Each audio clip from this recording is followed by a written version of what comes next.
नाथ महाराज सांगतायत, शुकाचार्य सांगतायत, राजा भगवंतानं ऋषींना संत महात्म्यांना आज्ञा केल्याच्या नंतर त्या द्वारकेला सोडून पिंडारक क्षेत्रामध्ये ऋषी जे निघाले ते कसे आहेत?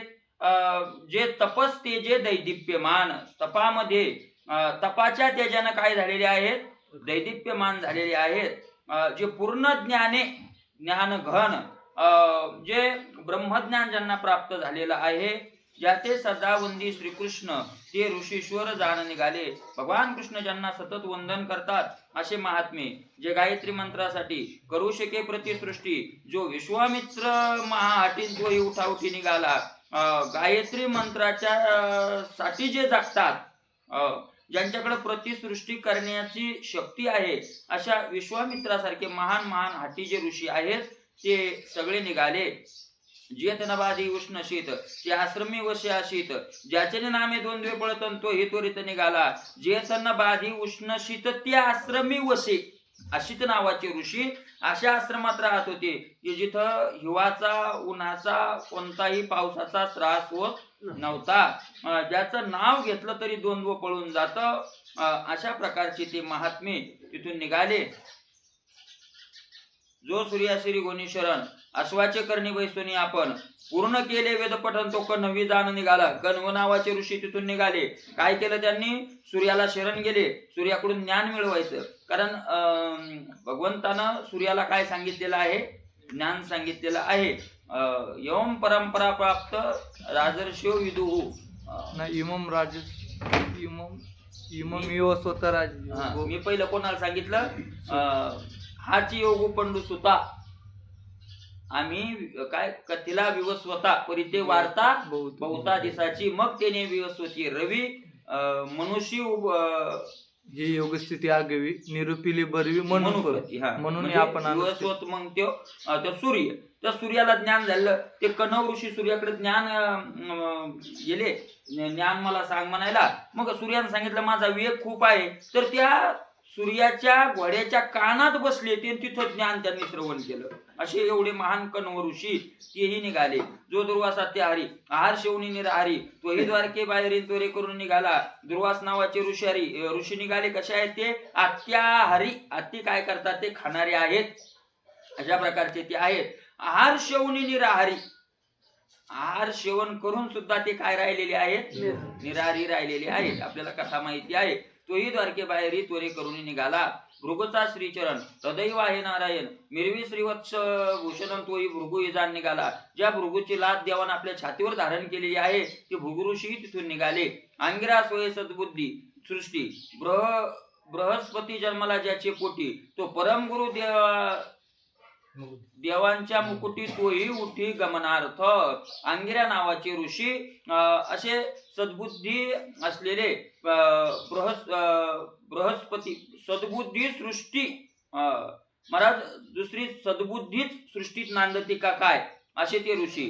बृहस्पती ज्यांच्या पोटामध्ये जन्माला आला असे परम देवांच्या मुकुटी तोही सगळ्या देवाच्या शिरस्थानी असलेले ते अंगिरा ऋषी तिथून निघाले. कश्यपाची नवलगोटी, सुरनर किन्नर जन्मले पोटी, यालागी एक काश्यपी सृष्टी तोही कश्यपुटी निगमगमनी. कश्यप नावाचे ऋषी, काय त्या कश्यपाचं नवल आहे? सगळे सूर, नर, किन्नर, याची सगळी सृष्टीचा विस्तार झालेला आहे. मनुष्य असेल, देव असेल, या सगळ्यांचा ज्यांच्या पोटातून जन्म झाला असे कश्यप, म्हणून या सृष्टीला काश्यपी सृष्टी असं म्हणतात, असं नाथ महाराज म्हणतात. तो कश्यपही तिथून निघाले. मुक्ता माझी श्रेष्ठ भाऊ, वेदविवाखानीला वामदेव, तोही द्वारकेवनी पावन स्वयमेव निघाला. मुक्ता माझी श्रेष्ठ भाऊ, जे मुक्त झालेले महान ऋषी आहेत त्यामध्येही श्रेष्ठ असलेले ऋषी, मुक्तामध्येही मुक्त ही ज्यांना काय मानतात की आपला गुरु मानतात, असे वेदीवाखानीला, वेदानं ज्यांचं काय केलं? वामदेव म्हणून असं वर्णन केलेलं आहे. तेही द्वारकेहून निघाले. आत्रीची नवलपरी, तिन्ही देव जन्मले उदरी, श्री दत्तवंदी जय योगेश्वरी त्यागातोरी अनसुयेची. आत्री नावाचे ऋषी, काय त्यांचं नवल आहे? तिन्ही देव जन्मले उदरी, तिन्ही देव त्यांच्या पोटात काय झाले? जन्माला आले. आपल्याला सगळी कथा माहिती आहे. आणि मग त्याच्यातून दत्तात्रय भगवंताचा काय झाला, तिन्ही देवाच्या आशीर्वादाने जन्म झाला. असे जे यात्री आहेत ते तिथून निघाले. अनुसया मातेचे पती स्वस्वयात्री ऋषीश्वर श्रीकृष्ण आज्ञा तत्पर पिंडारकाती सत्वरम प्रयाण शीघ्रतेने केले. आत्री ऋषी जे आहेत श्रीकृष्ण आज्ञा तत्पर, भगवंताच्या आज्ञा मानण्यात काय आहेत ते तत्पर आहेत. निघाले तिथून ते सुद्धा पिंडारकात जायला. जो श्रीरामाचा सद्गुरु ब्रह्मज्ञानी अति उदारू, ज्याचे शाटेचा प्रताप तोरून जिंकेला दिन करू तपस्तेजे, श्रीरामाचा सद्गुरु रामचंद्र प्रभूचे गुरु असलेले, सूर्यवंशाचे गुरु असलेले, ज्ञान देण्यामध्ये अति उदार असलेले, काय त्यांचा प्रताप आहे, ज्याचे शाटीचा थोरू जिंकेला दिन करू तपस्तेजे, ज्यांच्या रुमालानं सूर्याचं काय केलं, काम केलं. ऐका नाही, एकाची शाटी तर पिन्नली. अशा प्रकारचे जे आहेत ऐसा जो वशिष्ठ महामुनी तोही कृष्ण संज्ञा मानवनी निघाला द्वारकेहून शीघ्रगमनी पिंडारक. वशिष्ठही तिथून कृष्णाची आज्ञा मानून निघाले. ब्रह्मविना स्वय वातू ब्रह्मपदे गीत गातू ब्रह्मानंद नाचतून गेडुलो तू पिंडारका. ब्रह्मविना स्वय वातू, स्वतः ब्रह्मविना हातात घेऊन राहणारे, ब्रह्मगीत सतत गाणारे, ब्रह्मानंदामध्ये नाचणारे असे महात्मा तिथून निघाले. त्यांचं नाव सांगितलेलं नाही, नाव सांगायची गरज नाही. ब्रह्मज्ञान ब्रह्मनादन ब्रह्मज्ञान म्हणजे नारद आहे का नाही. अशा प्रकारचे नारदही तिथून काय झाले, निघाले. इत्यादी मुनीश्वर मुनिवरू श्रेष्ठ श्रेष्ठ ऋषीवरू शिष्य समुदाय सहपरिवारू मिळाले अपारू पिंडारकी. आणि मग तिथून सगळे ते आपले शिष्य समुदाय घेऊन निघाले आणि पिंडारकामध्ये सगळे जमा झाले, तिथं आले. एवं पिंडारकी ऋषी सर्व शापानुग्रही महानुभाव मिळले कृष्ण वैभव नाती पूर्व वर्णिती. पिंडारकात सर्व ऋषी आले आणि असे महान जे महात्मे होते, असे जे ऋषी होते, त्यांनी पिंडारकामध्ये शाप देण्यास अनुग्रह करण्यास समर्थ काही ऋषींना केलं. कारण भगवंताची तशी काय होती, इच्छा होती. बाप लागवी वनमाळी कुलक्षो घडावया तत्काळी कुमरी ऋषीश्वराशी रांडोळीन कपट मेळे मांडिली. बाप लागवी वनमाळी. नाथ महाराज म्हणतात काय खेळा खेळ्या आया हा. लागवी म्हणजे फसवणारा. लागवी शब्दाचा अर्थ काय, फसवणारा. किती फसवता येतं महाराज याला. तुकोबर आहे म्हणतात तेव्हा तू कसं केलं या सृष्टीत माहितीये का. एका पळवुनी एका पाठी लावा. या सृष्टीत कसं केलंय देवानं सगळ्या माणसाचं. तुकोबरायांनी त्याचा दृष्टांत दिलाय कसं फसवलंय आपल्याला. दोन माणसं समजा असे बसेल होते, एकाचं घर होतं आणि एकाचा बाजूला होता. तर त्याला किंवा दोन माणसं होते, ते एकाला काय म्हणला, तो तुला मारणार आहे बरं का, पळू तू. त्याला वाटतं बाबा याचं गाव आहे, याच्या दारात घरासमोर आपण हे मारीन आणि खोटं सांगायला का, म्हणून तो काय झाला, पळाला. तो पळाला तर तो थोडा लांब गेला की या घरमालकाला म्हणला तू काहीतरी चोरून घेऊन पळाला. तो पळायलाय जोरात, ही माग पळायलाय. तो कशाच्या भीतीने पळायलाय, मारायच्या. आणि हे का पळायलाय, आपलं काहीतरी चोरलं. तसेच सगळे लोक तुकोबराय म्हणतात जगात पळायले. त्यानं याचं चोरलं नाही आणि हा त्याला मारणार. कोणाचा कोणाशी न घडे संबंध.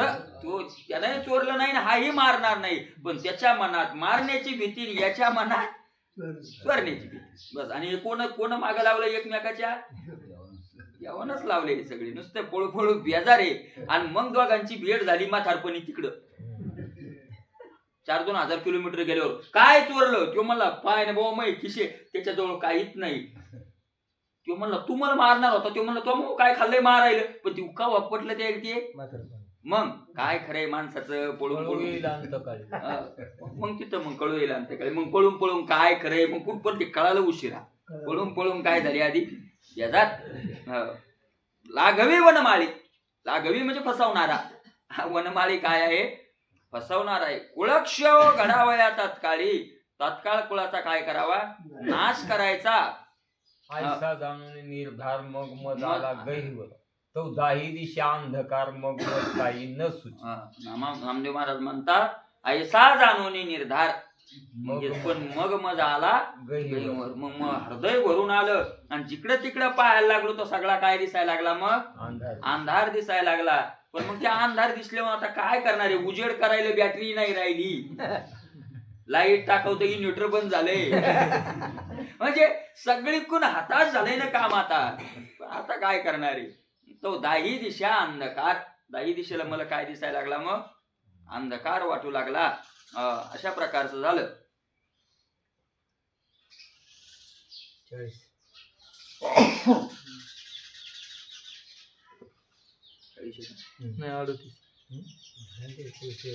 हा, बाप लागवी वनमाळी कुलक्षय घडावया तात्काळी. तात्काळी काय घडवायचा? कुलक्षय घडवायचा. अशा प्रकारचं भगवंतानं आता निश्चय केला आणि आपल्याच मुलांकडून नातवांकडून कपट करून घेतलं. कुमारी ऋषीश्वराशी रांडोळी म्हणजे कपट करून घेतलं. कपट मेळी मांडिली निंदा अवज्ञा हेळण करिता ब्राह्मणाशी छळण जेथ ब्रह्म द्वेष वाढे पूर्ण कुळक्षय जाणते. ऐका कोणाचा कुळक्षय होतो? निंदा अवज्ञा हेळण करिता ब्राह्मणाशी छळण करिता. ब्राह्मण शब्दाचा अर्थ नुसता ब्राह्मण जातीत नाही, तर भगवंताचे जे जे जन आहेत ते काय? ब्रह्म जानाति इति ब्राह्मणा. हा, जे ब्रह्माला जाणतो किंवा जाणण्यासाठी जो तत्पर आहे त्याला तुकोबरायांनी मानलेलं आहे का नाही? मानलेलं आहे तुकोबरायांनी. तुकोबराय म्हणतात भगवंताचं साधन करणारा किंवा भगवत स्वरूपाला प्राप्त झालेला तो प्रत्येक काय आहे? ब्राह्मण. अंत्यज तो याती काय? ब्राह्मण तो याती अंत्यजा सता मानावा तत्वता निश्चयशी. 100% तो अंत्यज असू द्या, पण त्याला काय मानावं? ब्राह्मण मानावं. अशा प्रकारचं ते. आणि म्हणून त्याचं कोणी निंदा करतो, अवज्ञा करतो, हेळण करतो, ऐका नाही, छळण करतो, जेथ ब्रह्मदोष वाढे पूर्ण द्वेष वाढवतो, त्याचा काय होतो? कुळाचा क्षय होतो. ब्राह्मणाच्या कोपापुढे कुळ काय शेवा पुढे महादेवाचे लिंग झडेन इंद्र पदवी पडे समुद्री. ब्राह्मणाचा कोप काय सामान्य आहे का? अरे कुळाचा नाश काय? महादेवाचे लिंग झडे. अशा प्रकारचा ब्राह्मणाचा काय आहे? महादेवाला लागतो, इंद्राला शाप लागतो, तो समुद्र हे केला क्षार. ऐसा दिवस कोपाती दुर्धर हे एकेकाचे चरित्र ते ऋषी समग्र मिळले तेथे. अरे ज्या का ब्राह्मणानं समुद्रालाच काय करून टाकलं? खरं करून टाकलं. कोणी ऋषीनं? अगस्ती नावाच्या ऋषीनं काय केलं? खरं करून टाकलं. ऐका नाही, असे म्हणत ब्राह्मणाचे कोप येतात. आणि असे एक ब्राह्मणात एवढे बदल करण्याची शक्ती आहे एका ऋषी. आणि असे अनेक ऋषी तिथं जमा झाले. असे पिंडारकामध्ये. धरातळी ब्राह्मण त्याचे वचन परमप्रमाण हे सत्य करावे श्रीकृष्ण कुळ निर्दळन सोयदावे. धरातळी ब्राह्मण पृथ्वी तळावरच साक्षात ब्रह्म म्हणजे कोण आहे? ब्राह्मण आहे. त्यात वचन परमप्रम त्यांचं वचन अत्यंत श्रेष्ठ आहे. भगवंताला सुद्धा ते प्रमाणभूत आहे. आणि ते वचन पूर्ण करण्याकरता स्वतःच्या कुळ निर्दळन स्वतः भगवंतानं दाखवलं असं नाथ महाराज म्हणतायत. यदुनंदन समस्त श्री क्रीडांग कंदुक झेलीत एकमेकाशी हानीतन ठकून पळत परस्परे. आणि मग यादवाची पोरं काय करू लागली? चेंडू खेळू लागली. खेळत होते सहज. क्रीडा कंदुक म्हणजे चेंडू. यानं त्याच्याकडे फेकायचा, त्यानं त्याच्याकडे झेलायचा. अशा एकमेकाचा हुकून पळू लागली. हे चाललं होतं म्हणजे काय चाललं होतं? ते धपाकुटी. ते काय म्हणते? धपाकुटी. यानं त्याला चेंडू मारायचा, त्यानं हुकवायचा, त्यानं पळायचा. असं ऐसे नाना क्रीडा विहार करीत आले यदुकुमार अंगी श्रीपद अपहरण औदैत्य तोर उन्मत्त. असे खेळत ते आले यादवाचे पोरं. अंगी श्रीमद अपार. अंगामध्ये काय आहे? श्रीमद, लक्ष्मीचा मध. सोन्याचं मला ते सोने बोटात नव्हतं त्याच्या, सोन्याची घरं होती त्याची. सोन्याची घर, कारण द्वारका पूर्ण काय होती? सोन्याची होती. आणि त्या सोन्याच्या घरात राहणारे मग त्यांना किती उन्मत्तपणा मध असेल, आहे का नाही? अशा प्रकारे ते अंगी श्रीमद अपार श्रीमद, औदात्य, उद्धटपणा, उन्मत्तपणा, अतीत अनागत ज्ञानवंत, ऋषीश्वर मिळाले समस्त, ज्याचे वर्णन यथार्थभूत त्याशी निश्चित ठोकवा मी. अतीत म्हणजे समोर घडणार अनागत असलेलं असे ज्ञान, अतीत अनागताचं घडून गेलेल्याचं पुढं घडणाऱ्याचं सगळं काय ज्यांना आहे? ज्ञान आहे. ऋषीश्वर मिळले, असे ऋषी तिथं मिळले. आणि महाराज त्यांना फसवायचा विचार यांनी केला. जय अवघडे येऊनी पडे, अघडत येऊनी पडे, तर याचे वचन कैसे घडे, म्हणून ऋषीश्वरा पुढे मांडिले पुढे यदू कुमारी. मग त्यांनी असा विचार केला की अवघड प्रसंग ऋषी जवळ गेल्यावर ते कस काय बोलतात आपण पाहू. मजा घेऊ, ठीक आहे नाही. मग गेले ऋषी पुढं, खोटा प्रसंग उभा केला. पहिले स्त्रीमध्ये उद्भट, त्याईवरी मांडलेले कपट, सांबास देऊनी स्त्री नटून हाती वरिष्ठ बाणाला. पहिलेच लक्ष्मीच्या मतान उद्भट झालेले आणि त्याच्यात पुन्हा कपट शिरलं. त्यांनी काय केलं, सांब नावाचा एक मुलगा होता देवाचा, तो त्या जाबुवंतीचा काय होता, मुलगा होता. त्याला साडी नेसवली.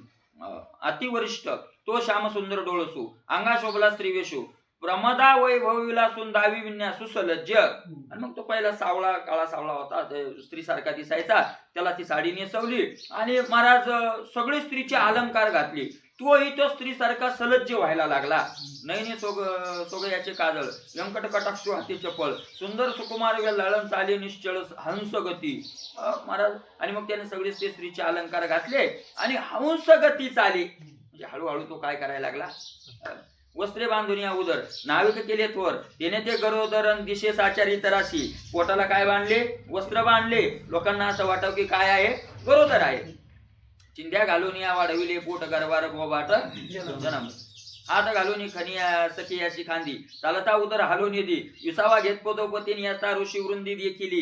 दोन इकडून दोन सख्या उभ्या केल्या, त्याच्या गळ्यात हात टाकले आणि हळू कुठंतरी पुन्हा थोडंफार 10-20 पाऊल चालले की विसावा घ्या. म्हणजे गरोदर स्त्रीचे सगळे त्यांना नाटक करायला सुरुवात केलं. ते प्रदक्षिणेचा नियम आता ते चंद्रशेखर महाराजांनी सांगितलं चतुर्मास, की प्रदक्षिणा पंढरपूरची असो, कुठली प्रदक्षिणा करायची तर ती कशी करावी, किती वेगानं करावी, कशी करावी प्रदक्षिणा. तर त्यांनी सांगितलं होतं 9 महिन्याची गरोदर स्त्री जेवढ्या वेगानं चालते तेवढ्या वेगानं प्रदक्षिणेत चालावं. मंदिराला प्रदक्षिणा घालताना असो, नगर प्रदक्षिणा असो, तेवढ्या वेगानं चालावं. कुठं तसं कसं होईल, म्हणजे आज मुक्काम कशी होते नाही खरे तेवढा वेगानं चालायचं.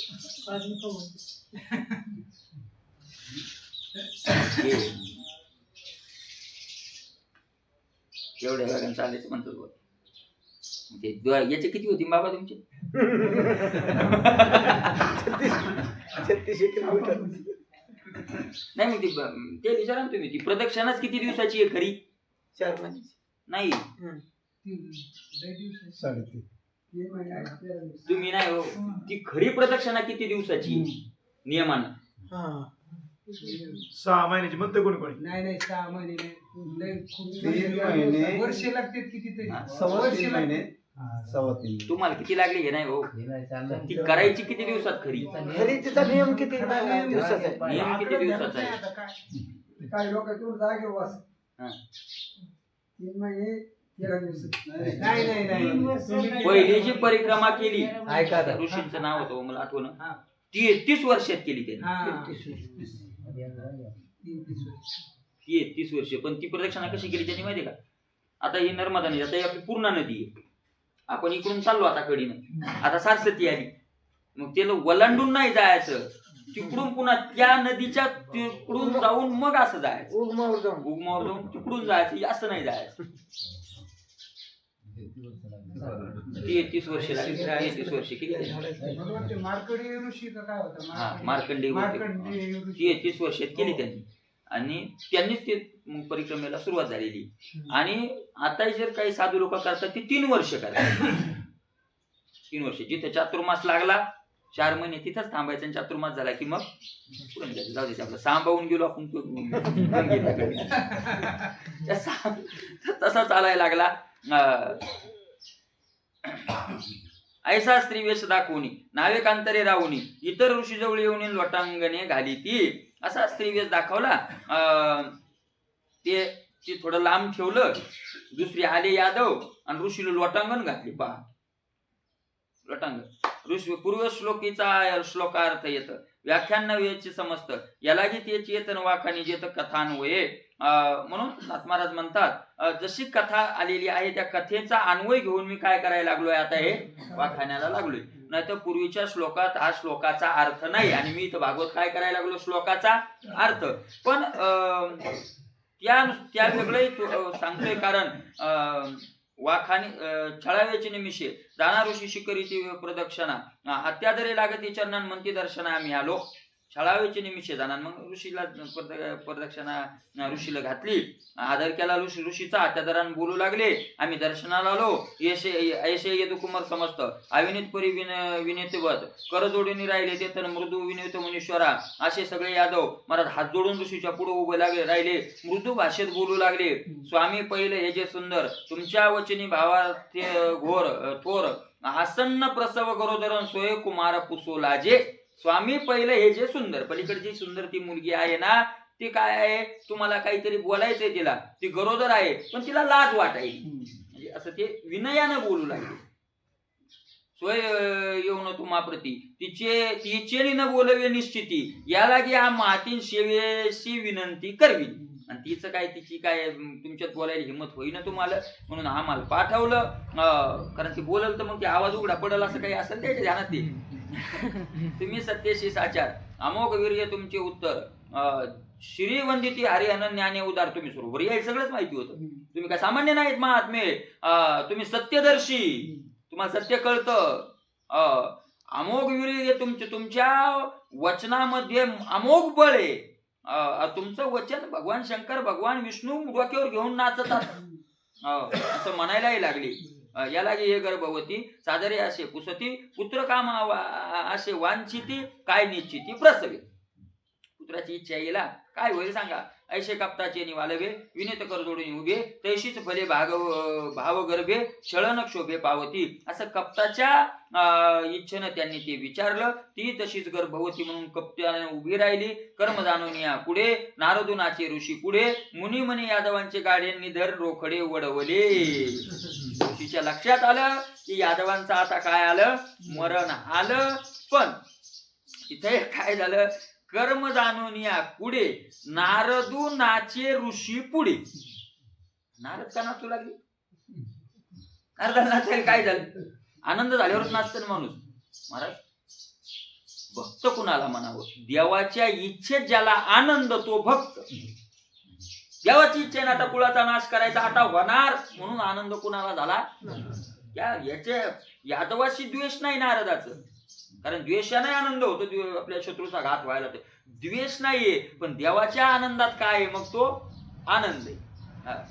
देवाचा नाश करण्यात आनंद असेल तर आम्हाला त्याच्यात आनंद, आणि देवाचं सृष्टी वाढवण्यात आनंद असेल तर आमचा त्याच्यात आनंद. अर्धाला काय आहे त्याच्यात महाराज, देवाच्या आनंदात आनंद.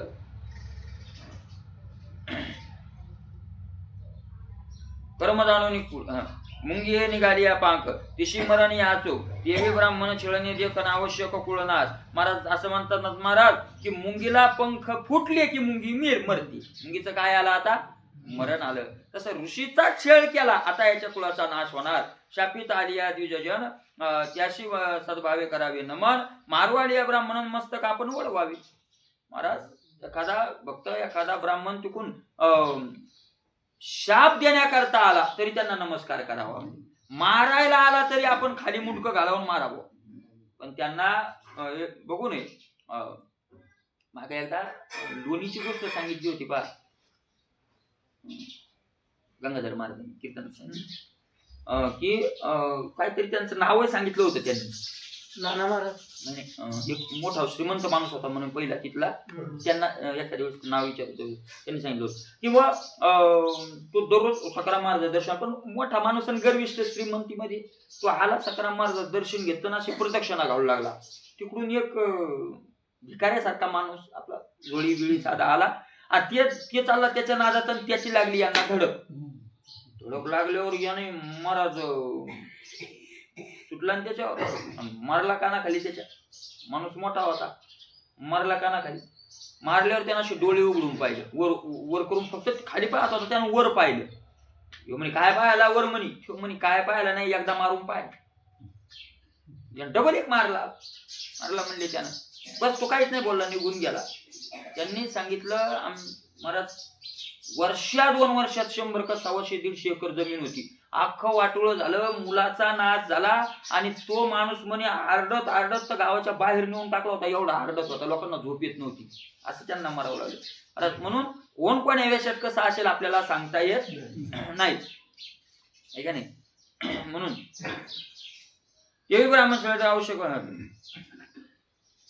त्या ब्राह्मणाशी छळण ते जाणावे विषय भक्षण विषयनिमे भक्षित्याचा प्राण कुल निर्धरण दिज छळणे. त्या ब्राह्मणाचं भक्ताचं जर छळण केलं तर ते छळण नाही, ते स्वतः विष खाणे, आणि विष खाण्यावर मरण कोणाला येणार आहे? खाणारालाच येणार आहे. अशा प्रमाणे याच्यामुळे त्यांच्या कुळाचा नाश होणार आहे. अविद्ये सुविद्ये न म्हणता जाण धरातळी ब्रह्म ब्राह्मण त्याचे करू जाता छळण कुल निर्धरण आवश्यक. अविद्या असो का सुविद्या असो, काही विद्वान असतात आणि काहीला काही नसते, विद्वत्ताही नसते. महाराज एखादा विद्वत्ते आता काय झालं माहितीये का, नेमकं आता तर विद्वत्तेची आता विद्वत्तेवर नाही, आता लौकिक मान्यतेवर मोठा मानला जातो. अरे ज्यांना काही काही ना ज्ञानेश्वरी पाठ केली, गाथा पाठ केला, विचारसागर पाठ केला, वेदांताचे सिद्धांत पाठ आहेत सगळे, पण एका दोनच अभंगावर लोक मानायले, तर मग लोक जवळ कोणाला घेतात, मोठं कोणाला समजतो आपण? 4 वर्ष पोरगा आळंदीत राहिलं, इकडे आल्यावर गावात लोक काय केलं रे? गाथा पाठ केला. हे गाथा फाता पाठ केला, गाथा फाता काय केला? गाथा फाता पाठ केला. काय तुझ्या मागून पोरग गेलं आणि एका वर्षात गाडी घेतली, झाला मोठ. म्हणजे कलियुगाचा तो काय माहिती. ऐके परीक्षा त्या दिवशी गाथा पाठ केला आपला याचा पोरगा घटला होता आपल्या रायगावचा, इकडे बाबाचा नातू ज्ञानेश्वरी पाठ करायला केली त्यानं, गाथा चालू या चालला आमचा विषय. म्हणला आपल्याकडे कीर्तनाला येते, तेव्हा म्हणे मला आपल्याकडे कीर्तनाला बोलूच नका, मला इच्छाच नाही म्हणे कीर्तनाला यायची. म्हणलं का? तेव्हा म्हणे आपण जे मानतो ते लोकांच्या चेहऱ्याकडे पाहिले की असं वाटतं की पळून जावं कीर्तनातून, नाराज बसतात म्हणे लोक असे. एका गावात आपल्याकडे कीर्तनाला आलो म्हणे, कीर्तन झाल्यावर लोक म्हणले म्हणे तुम्ही पिंगळा नाही म्हणला, नाही हाणून घेतलं म्हणे, एवढे सिद्धांत एवढ्या ओव्याप्रमाणे सांगितलं, लोक काय म्हणतात ते म्हणे मला बोलवू नका, मला इच्छा नाही म्हणजे तिकडे कीर्तनाला कलीचे महिमा. असं त्याशी खूप विद्वान मला ते पोरग खूप अभ्यास करायला लागले.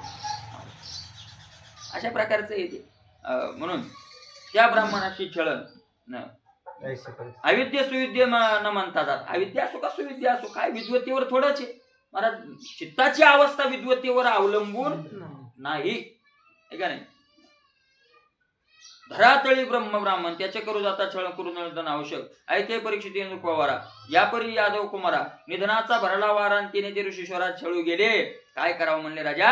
शुकाचार्य म्हणतात राजा अरे आता यादवाच्या पोराच्या अंगात वारा भरलाय, अवचित भरला वारा या निधनाचा भरला वारा. कशाचा वारं भरलाय आता? मरणाचं वारं भरलं आणि ते ऋषीश्वरात छळू गेले. कपट जाणून या साचार थोर कोपले ऋषीश्वर.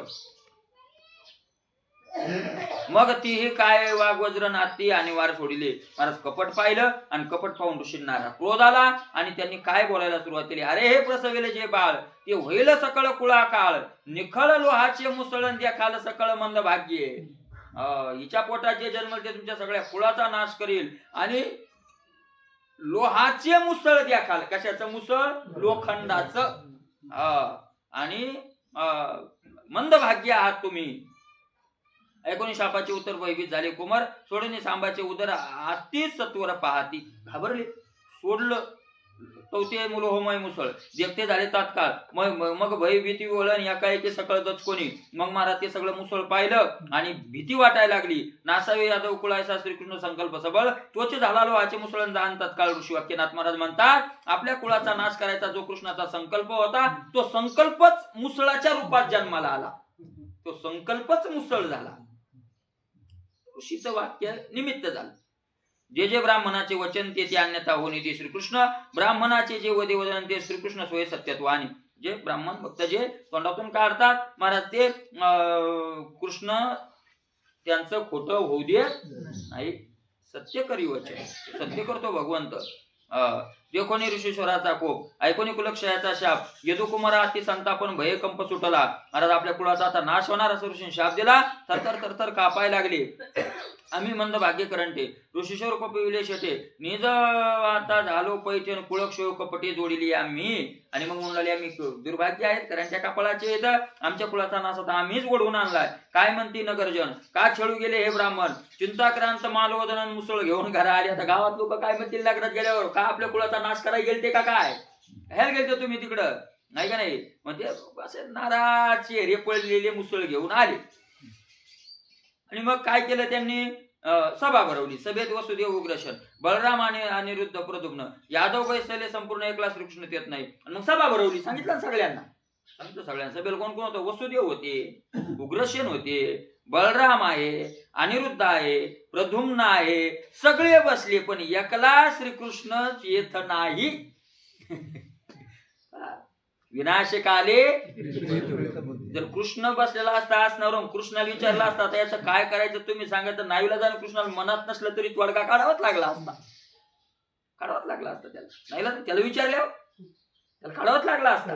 पण त्याच्यामुळे ते राहिलाच नाही. एकला श्रीकृष्ण येत नाही एकला श्रीकृष्ण नाही बाकी सगळेच आहेत. बाकी सगळेच असून काय फायदा आहे. एकटा कृष्ण जिथं नाही हे का नाही. एकलेनी प्राणी सांडिले जीवी म्हणले डोळे चांगले कान चांगले नाक चांगले हात चांगले पाय चांगले पण प्राण गेलाय बाकी सगळं आहे फक्त जीव नाही. काय सगळं फुकायच्या शरीर सावळ परिजीवच नाही काय फायदा आहे त्याला आहे का नाही. काय ते तसं एकटा कृष्ण नाही संपलं. सगळे सांबादी आले सगळं पुढा ठेवून लो मुसळ शापू सांगितला समूळ मुख कमळ आतिमला आले ते सगळे सांबादी पोरं सांगितलं असं असं आहे. पुढं मुसळ ठेवलं ऐकून युजाचा परमकपू यादवा सुटला भयकंपू मित्यानं वे ब्रह्म शापून भय संतापू सर्वाशी सगळे घाबरले कोर्टा शाप होणार नाही ब्राह्मणाचा प्रत्यक्ष देखून मुसळ थोर सुटली खळबळ नगर नागरिका हलकळून यादव कुळ उर्य कैशेने सगळ्या नगरात बातमी पसरली. आता यादवाचं कुळ वाचणार कसं जगणार कसं काय होणार आता मला अवघडच आहे. आता हे त्या दिवशी राजेंद्र महाराजांनी एक भविष्यवाणी केली. राजेंद्रदास महाराजांनी एक भविष्यवाणी केली. आता किती चालू आहे 2025 ते 2032 पर्यंत 2032 पर्यंत फक्त 30% जनता राहणार. सगळ्या विश्वातली 70% काय होणार आहे नाश. आणि त्यांनी ते एवढं सांगितलं भारतावर असंही होणार की महायुद्ध होणार असं त्यांच्या भविष्यवाणी त्यांनी सांगितलं. आणि असा प्रसंग येणार की जे बँकेत अब्जावधी रुपये जमा केले शासनाला पैसे कमी पडणार न विचारता शासन सह्या न घेता ते धन काय करणार लुटून घेणार ते काय करणार आहे. जिथं जिथं संपत्ती आहे ती सगळी संपत्ती शासन काय करणार हडप करणार. कारण इलाजच नाही आता नाही केल्यावर काय चालणार आहे हळहळ होणार. आणि त्यांनी तिथून पुढे सांगितलं की 1000 वर्षापर्यंत हिंदू धर्माचा झेंडा फडकणार. म्हणजे त्याचा अर्थ सगळ्या दुष्टांचाच काय होणार आहे. कारण नेमकं कलियुग सुरुवात हे महाराजात आहे. 7 वर्ष 5,000 वर्ष झाले कलियुगाला. 4,32,000 वर्षाचं कलियुग 4,32,000 म्हणजे 5,000 संपले. 5,122 वर्ष आता या पाडव्याला लागलं होतं. म्हणजे अजून 4,27,000 वर्षे आपलं 26,000 वर्ष काय येतं जवळपास बाकी येतं. नेमकं लेकरू नाही हो कलियुग अजून. आतापासून कसं काय उन्मत्त पुन्हा याच्यात मधात असा उन्मत्त होणार पण एवढ्या लवकर बी इतक्या पुढे जाणार नाही अशी त्यांची भविष्यवाणी आहे. म्हणून त्यांनी एक सांगितलं ज्याच्या गळ्यात माळी नाही ते माळी घाला आणि इठ्ठल म्हणा. नाही खोटं नाही मी म्हणजे हे नाही सांगितलं खरंच सांगितलं. भगवंताचं चिंतन करा भगवंताचं भजन करा. जगलो तर त्याचे भक्त म्हणून जगलो आणि मेलो तर त्याचं नाव घेत मेलो एवढंच त्याच्यातून घडत. बाकी काही आता असं त्यांनी सांगितलं. आणि साक्षात्कारी महात्मा आहेत की बरं साक्षात्कारी म्हणजे साक्षात भगवंताची भेट झालेले उच्च कोटीचे महात्मा आहेत. देखोनी ऋषीश्वराचा कोप महायुद्धाचं चालूच ना काय अमेरिका आहे जपान हळूहळू त्या मार्गाने वाचालली बी वाटचाल हळूहळू तिकडे आहे का नाही. सगळे नगरवासी विचार करू लागले की आता काय होणार. हे यादवांचं कुळ आता जगणार कसं.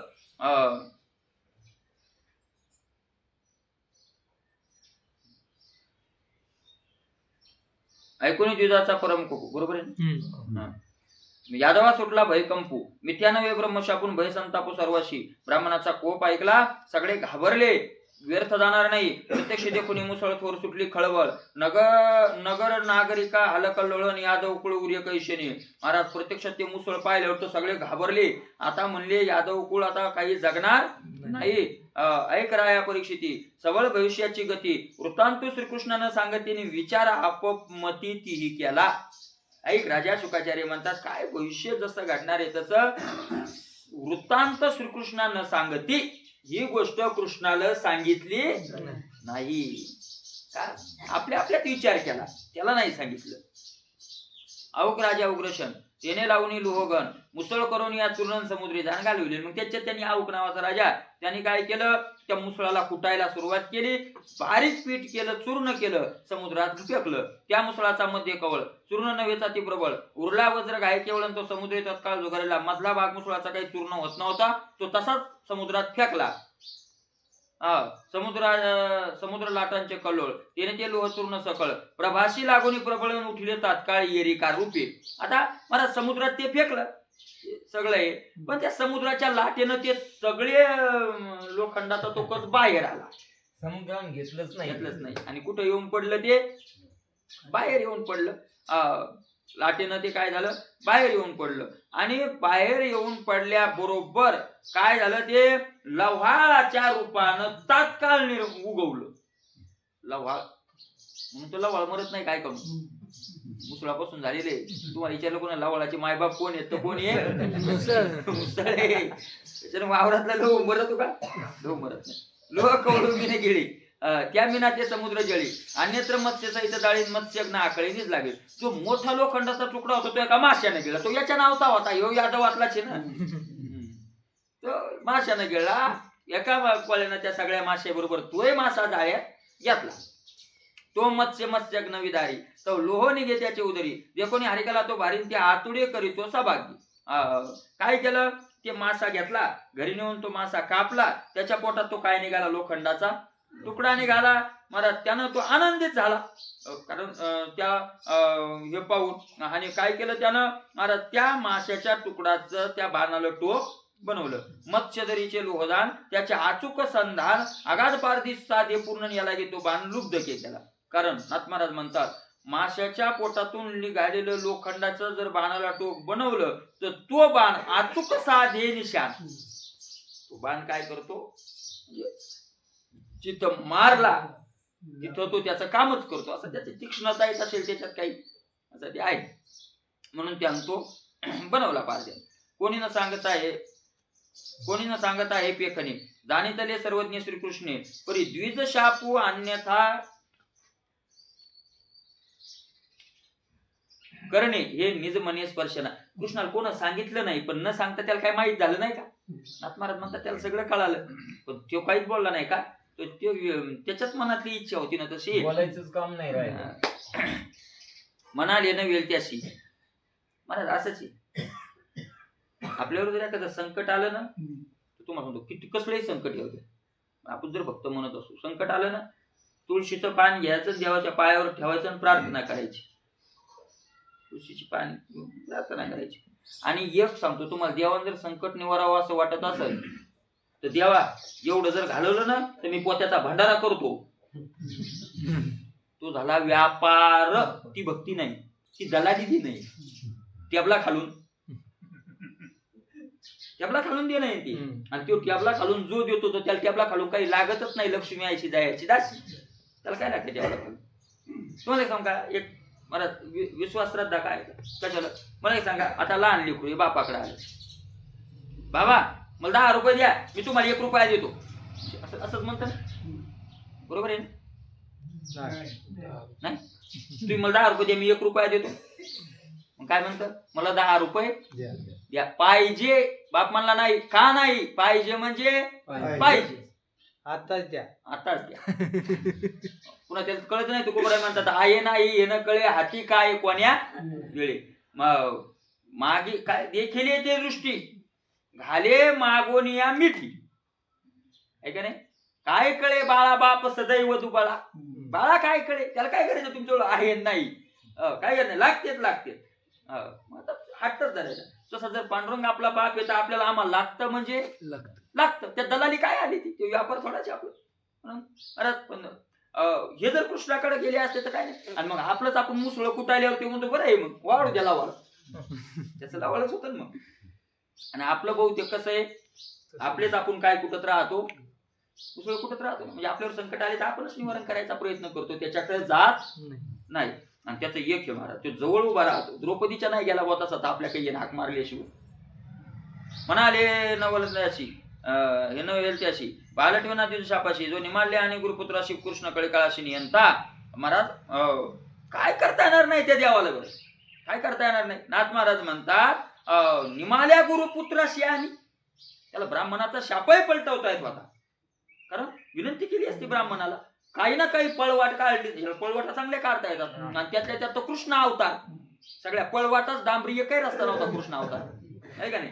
अरे मेलेला गुरुचा मुलगा आणला कळी काळाला जिंकून, त्यानं काय करता येणार नाही. पावाडून कळी काळाचे दात देवकीचे गतगर्भ आणि ईश्वर श्रीकृष्णात जाणे सर्वार्थ निज सिद्धी. महाराज पाडून कळी काळाचे दात देवकीचे गत गर्भ आणि 6 पोरं मारली होती देवकीचे कंसानं.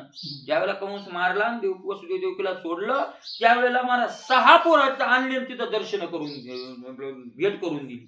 मारलेले 6ही देवकीचे वापस काय आणले, पोरं. मग देवकीचे मेलेले पोरं आणता येतात गुरुचा, त्याला काय करता येत नाही. तुका म्हणे देव साह्य झाल्यावर असंगाचे तरी सर्व करत होतो, काय करत नाही. ईश्वर श्रीकृष्णा, तू ईश्वराचा ईश्वर कृष्ण मालक आहे. जाणे सर्वार्थ निज सिद्धी निद्रा न मोडिता तिळभरी मथुरा आणि द्वारके भितरी श्रीकृष्ण काय एक न करीन तो ही ममता न धरी कुळाची. अरे महाराज झोपतच त्यानं उचलले सगळे मथुरावासी आणि द्वारका एका क्षणात निर्माण केली, तिथं नेऊन टाकली. त्यांना मिळत नाही लागला, झोपतच नेले, लक्झरीतच नेले. काय कोणती लक्झरी होती ती झोपून गाडी शिल्पर कोच झोपूनच नेले, पुन्हा उठले ते मथुरेत झोपलेले द्वारकेतच उठले दात घासायले. काय करता येणार नाही त्याला नाथ महाराज म्हणतात. पण तो हे ममता न धरी कुळाची, त्यानं खरं कुळाचं काय धरलं नाही, मत धरलेलं नाही. नित कुळीचे जरी झाला तरी अन्यथा न करी ब्राह्मण बोला. ब्राह्मणे पांपरा जरी आणला तो हृदय धरला पदांकू. अरे कुळाचा कुळशय झाला तरी त्या शापाला तो ब्राह्मणाच्या व्यर्थ ठरवणार नाही. लाथ आणली त्या ब्राह्मणाची सहन केली, तो त्याचे श्रीवत्सलांचन सकळ भूषणाभूषण हृदय मिरवी श्रीकृष्णाने या लागी पूर्ण ब्रह्मदेव, त्यालाच म्हणतात श्रीवत्सलांचन. ठीक आहे नाही, अशा सकळा भूषणात भूषण आहे त्याच्या ते श्रीकृष्ण श्रीवंदी ब्राह्मण अन्यथा न करी ब्राह्मण वचन यालागी ब्रह्मदेव पूर्ण वेद बंदी जन वर्णिती. आणि मग कृष्ण ब्राह्मणाचं वचन काही व्यर्थ करत नाही. ब्राह्मण सोय श्री हरी गेलागी ब्राह्मणाचा काही वारी कुळक्षोज आला जरी तरी द्विजावरी क्षोभेना. महाराज ब्राह्मणूप सोय श्री हरी, ब्राह्मणाच्या रूपात भगवंतच काय झालेला आहे, आलेला आहे. म्हणून तो ब्राह्मणाचा कैवारी आहे. कुळाचा जरी ब्राह्मणांना नाश केला तरी ते ब्राह्मणावर कधी क्षुब्ध होणार नाही. ऐकोनी ब्राह्मणाचा शापू न धरी मोहाचा खटाटपू म्हणे सिद्धी गेला कृत संकल्प कुलक्षयानुरूप संतोषी. ब्राह्मणाचा शाप देवाला ऐकला, भगवंताला दुःख नाही झालं. भगवंताला वाटलं कृत संकल्प सिद्धी गेला, आपल्या मनात धरलेला संकल्प आता काय झाला, सिद्धीला गेला संकल्प. या परी श्री गोविंदो काळरूपी मानी आनंदो कुळक्षयाचा क्षिती बांधून अल्पही सबंधू धरेना. आणि मग भगवंताने तो आनंद मांडला, आपल्या कुळाचा आता नाश होणार त्याचा क्षणभरही भगवंताने कुळाशी संबंधच नाही धरला. पूर्ण संतोष श्रीकृष्ण नाथा. पुढील अध्याय ज्ञानकथा अतिरसाळ स्वानंदातना अवधान श्रोता मत द्यावे. अशा प्रकारचे भगवंत संतुष्ट होते. आणि पुढच्या अध्यायात याहीपेक्षा रसाळ कथा आहे, ते लक्ष देऊन ऐका म्हणतात. जेत नारद आणि वसुदेवा संवाद होईल सोहावा जनक आणि आर्षभ देवा प्रश्नोत्तरी जीवा स्वानंद घेते. पुढच्या अध्यायातला विषय सांगतात. नारद आणि वसुदेव यांचा काय होईल, संवाद होईल. त्यांचा संवाद होऊन जनक आणि हर्षभ देव यांचाही संवाद होईल, प्रश्नोत्तरी होईल. हे रसाळ ब्रह्मज्ञानमूर्त चाकविन परमार्थो एका जनार्दना विनोतो श्रोते कृपा करितो अर्थावबोधे. इथे श्रीमद भागवती महापुराणे एकादश स्कंदे परमहंस संहितायाम एकाकार टीकायाम विघ्नशापनाम प्रथमोध्याय. श्रीकृष्णार्पणमस्तु. कुंडली करू